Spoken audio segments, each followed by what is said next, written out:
Share ko pala sa inyo to kabayan ha, BMW X3. Magkano ito kabayan? Ito yung bangga. Ay, aksidente niya kabayan. Dito bayad na insurance to. Ito bangga to siya. Aluminum niya siya kabayan ha, aluminum.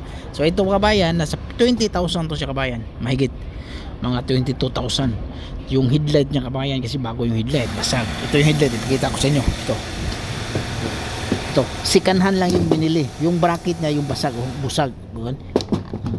Biak. Tapos ito rin yung bracket na dito. So sikanhan, nandun yung sikanhan oh. Yung 1,600. So yung sikanhan niya kabayan 40, mahigit 42,000. Pero yung bumper nito kabayan 60,000. Bago, brand new. Ito din to, brand new din to, 20. Yung sikanhan lang yung headlight lang. Pero yun nga, kahit sikanhan 60,000 yung brand new na bumper sa harapan. Tapos ito 20,000 brand new. Yung headlights sikanhan. Yung headlight sikanhan nasa 42,000. Takin yan. BMW X3 2017 model.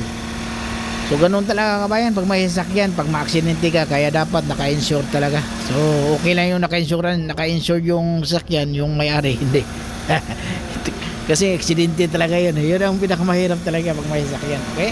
Maraming salamat kabayan. Huwag kalimutang mag-subscribe kabayan ha. Share ko lang din sa inyo kabayan kung kano yung cost na yun.